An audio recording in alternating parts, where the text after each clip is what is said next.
to address him as Prince Professor Olanrewaju Fagbohun, reviewing the book. Let me say that the chairman of this occasion has more or less done the review.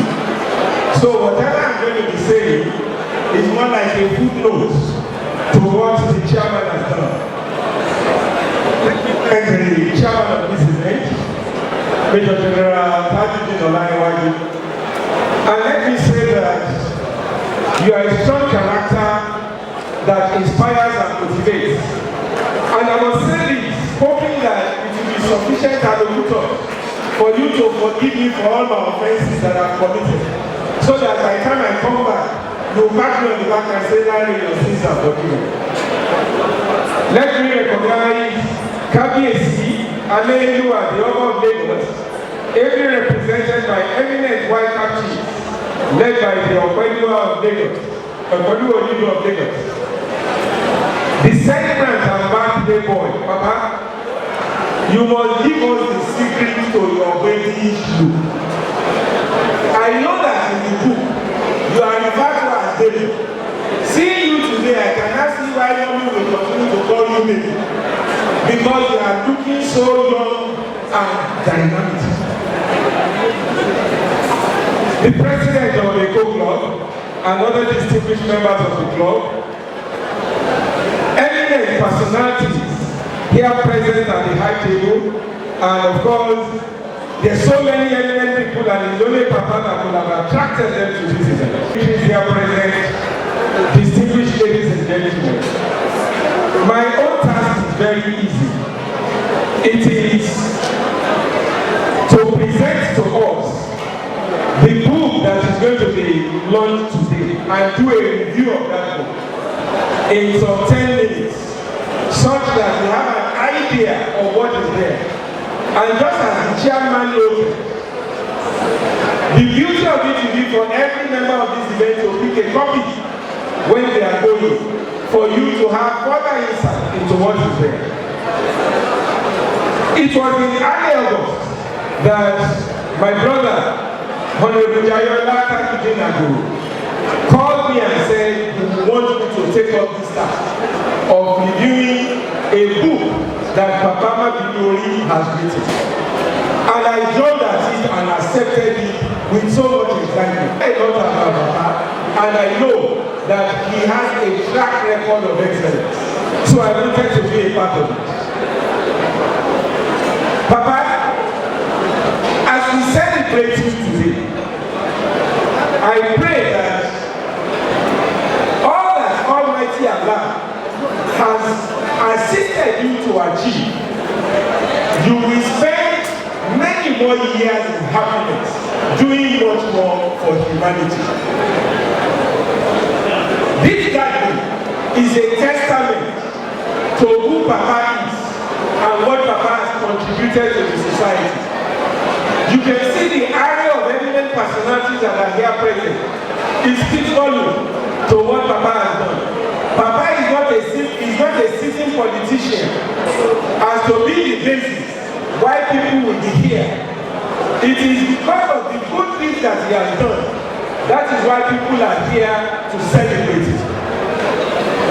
Who is Abdul-Fatai Dawodu? This book provides a rich, thought-provoking and deeply engaging account of the life and times of a remarkable elder statesman who gave his all to life and service. The story of resilience and determination in pursuit of the mark that sets a person apart. Abdul-Fatai Dawodu did not wait idly for his desires to fall on his laps. He moved out to get them. He lost his father at the age of 13, yet he weathered the storms of life from childhood. It is the story of a man who, time and again, turned near impossible situations into stepping stones to achieve greatness. The book is revealing not only for the dialogical and dialectical reflections that shaped the man that we are celebrating today. It also gives us insight into the ideologies and practices that have come to define the various social clubs that we all know here today in Lagos. The book opens with a foreword by Professor Kehinde Ayola of Obafemi Awolowo University, and characteristics of foreword. The book, the Professor Ayola noted as much,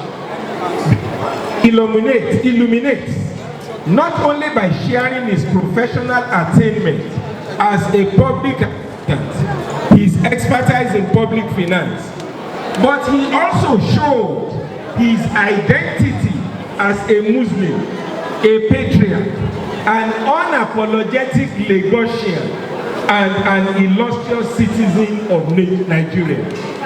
From there, you will know that you have so much waiting for you to read in this book. There are 17 chapters in this book and a concluding section. Chapter 1 deals with charity begins at home, and here you will read of how Papa was born on the 6th of September 1935 at Alakoro in the Ologo area of Central Lagos. You will read about his father, Yunusa Akintola Dawodu, and of his grandfather, Fagbohun Dawodu, and also of his mother, Alhaja Nafisat Adetoun Dawodu, who was the daughter of the 6th Bashorun of Lagos, Alhaji Muhammad Mustafa. Here you will also read about his grandfather, and the chairman gave insight into the history of his grandfather. The grandfather came in from Nupe, but fate played a hand in the man's life. He was to be sent out as part of the slave trade, but slave trade stopped and he ended up in Isalego, and that was how he started to thrive in Lagos. And then there was also a plot to kill him by those who felt that he had already attained some status where he was living. He survived that plot, and that was how the name Mabinori became part of his name. So from Ndukolo, he became Mabinori because of the events of life. Even Dawodu that stopped, Dawodu was because the celebrant's father was the first son of his father, and that was how the name Dawodu also stuck to him. So you see a name, Dawodu, Mabinori, all of them coming in as a result of excellence, as a result of all the things that his father, his great father, and him has continued to do. In chapter 2, you see the influence of a staunch Muslim father. Here, you read the rendition of how the father was there for him. But when the father died, his mother's father, that is his maternal grandfather, took over, another staunch Muslim, and he ensured that he guided him all through such that he would not miss his way. You will read about the different schools he attended and how Reverend Adelaja shaped their lives because there was a particular event in their school that turned around him when he lost his father and he was about missing his steps. That event, the author in chapter 3, you see how a man who wanted to read medicine, somewhere along the line, he was a clerk at the Federal Ministry of Finance.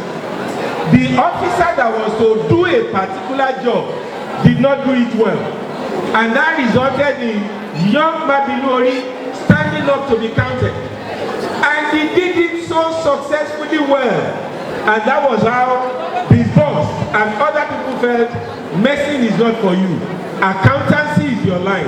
And he went back to school, did all the subjects in accountancy, cleared all of them, and that was how his trajectory changed from College of Medicine to accounting. Then of course, you read about the two pillars of his life. He talked about his mother. You will see that he is so passionate about his mother. Then he also talked about his brother, late Raufus Sumbo Dawodu. This was a man who supported him all through, even when he started earning money of his own. his uncle was still sending stipend to him in the United Kingdom. He is so grateful to his father and so grateful to his mother.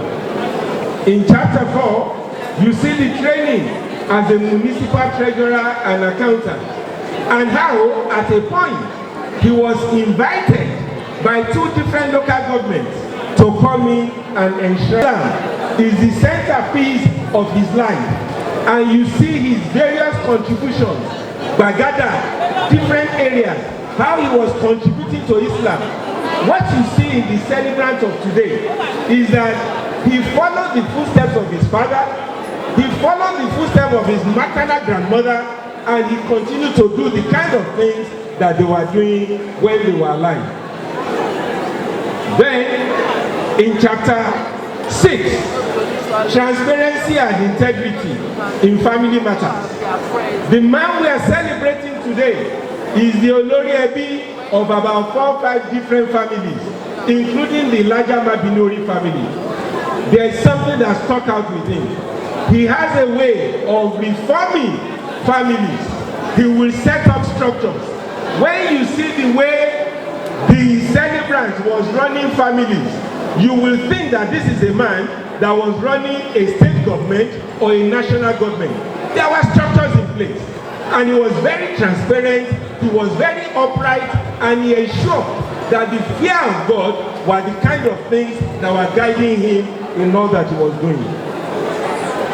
I need to talk like this because I'm battling rice and amala going into people's mouths. So I need to talk like this so that people will hear what I am saying. Then in chapter 7, you see Lagos Social Club.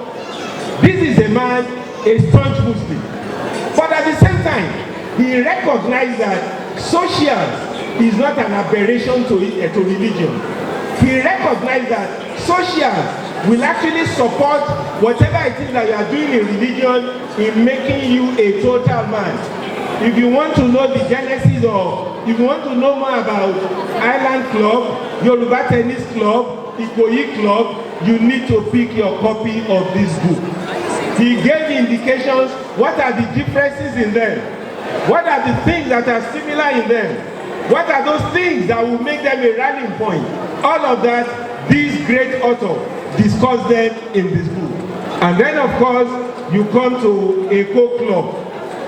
Eco Club, when you read the narrative of this great man, you will see that he has a special love for Eco Club. Mr. President, Eco Club, I think this is a moment for every member of Eco Club that is in the house to stand up and just wave to this great man. Every member of Eco Club, and say blessings to this great man. Every member of Eco Club here present, stand up and say blessings to this great man. You will see his love. You will see his desire. Thank you very much, sir. Thank you very much, sir. You will see the desire in him, in the way he projected Eco Club. And of course, you see, when you have dark, when you have white, you have black. When you have light, you have darkness. Of course, it has not always been rosy in Eco Club. There were issues at a point, and you will see that the author talked about these issues. But the author emphasized that one of the things that will gladden him is that leaders of the club must see how they will come together and ensure that they don't allow the issues in the club, the challenges in the club, to do anything to affect the future of the club. So much for your love for the club. And then, in terms of the politics, you will realize that politics has been on from time immemorial, even in the club. There was a particular event when the presidency was up and they were contesting. There were 3 groups. There was the Bankole group, there was the Oyibo group, and then there is the Attacker group. The leader of the Attacker group is known by the name Remy. And how did they come about calling him Attacker? He has an aggressive way of chasing after women. And that was how they nicknamed him Attacker. He was the leader of that 3rd group. The interesting thing is, the celebrant of today was a member of the attacker group. So you can read my lips as to whether he's a ladies man or not. I will not say more. Mama, I'm not saying he's a ladies man. I'm only saying that he was a member of the attackers group, and we know the leaders of the attacker group. In chapter 11, you will see the activism of the author coming into play. He was very much involved in MKO Abiola's election. He was out in the field with them. Papa, thank you for all the things that you've been doing for us. If you want to know the roles he played, if you want to know what he did, the encounter he had with Akiwumi Ambode, when somebody was saluting the other, I will not say, well, you need to pick your copy of the book and read. This is an interesting material. In chapter 12, you will see that this iconic man went into business. After 11 years, he ran away from business. What were the challenges he faced? What were the issues he faced? How can you face such challenges? How can you mitigate such challenges? If you pick a copy of the book, you will find them there. What are my conclusions? Reading through Transparency and Integrity in Leadership, Memoirs of a Nigerian Public Servant, several interesting points stand out immediately. Here is an author who is blunt, forthright, and uncompromisingly frank. These are qualities that run consistently through the narrative. Inevitably, this is a book that will generate further conversations. The book is well structured and filled with valuable insight on transparency, integrity, resilience, faith, and enduring roles, the virtues that are shaping accountable service. The book is further enriched in different ways with photographs, but more importantly, a responsible reviewer must point out imperfections in the book. I found that there were some typos which are not too material, but I found that there was no ISBN number. That is something that should be done in subsequent editions. Papa, how will I close this?